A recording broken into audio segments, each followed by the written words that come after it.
নমস্কাৰ বন্ধুসকল, আপোনালোকে বাৰু শুনিছেনে যে ভাল ষ্টুডেণ্টখিনিয়ে বেক বেঞ্চাৰ ষ্টুডেণ্টখিনিৰ তলত কাম কৰিবলগীয়া হয়। আৰু কথাটো সঁচাও হয়।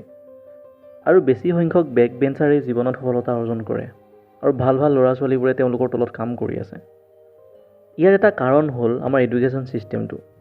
মোক আপোনালোকে এটা কথা কওক, আপোনালোকে পঢ়া শুনা কৰে কিয়? নলেজ ল'ব। সেই নলেজ ইউজ কৰি ভাল জব ল'ব। ভাল জব হ'লে ভাল চেলেৰি হ'ব। আল্টিমেটলি আমি পইচা ইনকাম কৰিবৰ কাৰণেই পঢ়া শুনা কৰোঁ। আৰু শুনিবলৈ বেয়া হ'লেও এইটোৱেই সঁচা কথা। কিন্তু কেতিয়াবা তুমি আমাৰ পাঠ্যক্ৰমত ফাইনেন্সিয়েল নলেজৰ বিষয়ে আলোচনা কৰা দেখিছানে? নাই। আৰু এইটোৱে আমাৰ সকলোতকৈ ডাঙৰ প্ৰব্লেম। আৰু আগতীয়াকৈ প্লেন নোহোৱাৰ কাৰণে এতিয়া এটা চাকৰিৰ কাৰণে দীঘলীয়া লাইন পাতিব লাগে। মই এইটো কোৱা নাই যে চাকৰি কৰিব নালাগে, কিন্তু কেনেকৈ তুমি চাকৰি দিব পৰা হ'বা সেইটোত বেছি গুৰুত্ব দিব লাগে। আমাৰ এডুকেশ্যন ছিষ্টেমটো এনেকুৱা য'ত ঘোঁৰা আৰু মাছৰ দৌৰ প্ৰতিযোগিতা পতা হয়। সকলোৱে নিজৰ ফিল্ডত বেষ্ট হয়। শুনিবলৈ পাই সুখী হৈছোঁ যে এডুকেশ্যন ছিষ্টেমটো অকণমান চেঞ্জ হ'বলৈ গৈ আছে, যাতে মাছে পানীত আৰু ঘোঁৰাই মাটিত দৌৰিব পাৰে। আৰু আমাৰ সমাজত এটা বহুত ডাঙৰ মিছা ধাৰণা আছে যে সৰু ল'ৰা ছোৱালীক পইচাৰ কথা শিকাব নালাগে। পইচাৰ কথা মনত আহিলে পঢ়া শুনা নষ্ট হয়। কিন্তু আমি পঢ়ি আছোঁ কিয়? মানুহে কয় পইচাই মানুহক বিপদে পৰিচালিত কৰায়। কিন্তু লিখকে কৈছে নহয়, যেতিয়া মানুহৰ হাতত পইচা নাথাকে তেতিয়াহে মানুহ বিপদে পৰিচালিত হয়। লিখকে এই কিতাপখনৰ দ্বাৰা এনেকুৱা বহুতো কথাই শিকাই থৈ গৈছে। লিখকে কৈছে যে এই সমস্যাসমূহৰ প্ৰধান কাৰণ হৈছে আমাৰ মানসিকতা আৰু শিক্ষা ব্যৱস্থা। আমাৰ শিক্ষা ব্যৱস্থাত সদায় টপাৰ হ'বলৈ শিকোৱা হয়, কিন্তু ফাইনেন্সিয়েল নলেজ নিদিয়ে, যিটোৱে আমাৰ ভৱিষ্যত লাইফত সহায় কৰে। স্কুল টপাৰ আৰু লাইফৰ টপাৰৰ মাজত বহুতো পাৰ্থক্য আছে। আজি আমি এনেকুৱা 4টা বিষয়ৰ ওপৰত আলোচনা কৰিম, যিখিনি কথা why A student work for C student নামৰ কিতাপখনৰ পৰা লোৱা হৈছে। Number 1, fear of failure. School টপাৰসকল লাইফত সফল নোহোৱাৰ প্ৰথম আৰু প্ৰধান কাৰণ হৈছে ভয়। তেওঁলোকে ফেইলিয়াৰক ভয় কৰে, কিয়নো স্কুল টাইমৰ পৰাই তেওঁলোকক শিকোৱা হয় যে ফেইল হোৱাটো কিমান বেয়া কথা, আৰু যাৰ কাৰণে তেওঁলোকে লাইফত ষ্টেপ ল'বলৈ ভয় কৰে আৰু বেলেগৰ ওপৰত ডিপেণ্ডেণ্ট হ'ব লগা হয়। কিয়নো ফেইল হ'লে ওচৰৰ মানুহে হাঁহিব, ঘৰৰ মানুহে গালি পাৰিব। এনেকৈয়ে তেওঁলোকে ভাবি লয় যে ফেইল হোৱাটো বহুত বেয়া কথা আৰু কেতিয়াও নিজে সিদ্ধান্ত ল'ব নোৱাৰা হৈ পৰে।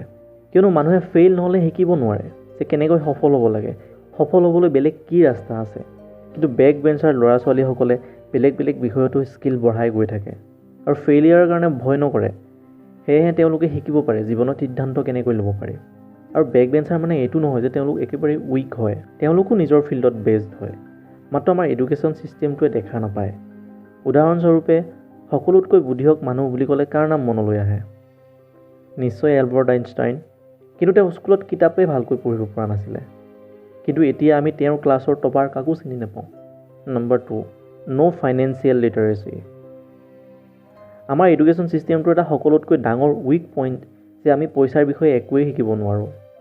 কিয়নো সৰু অৱস্থাত ল'ৰা ছোৱালীৰ মন মগজু বহুত বেছি এক্টিভ হৈ থাকে, কিন্তু সেই সময়ত আমি এনেকুৱা কিছুমান কথা শিকাত ব্যস্ত থাকোঁ যিটো আগলৈ গৈ ইমান কামত নাহে।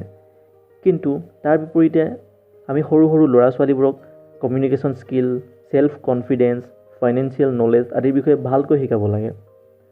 আৰু এইবোৰে এটা শিশুৰ ভৱিষ্যত জীৱনত বহুত প্ৰভাৱ পেলায়।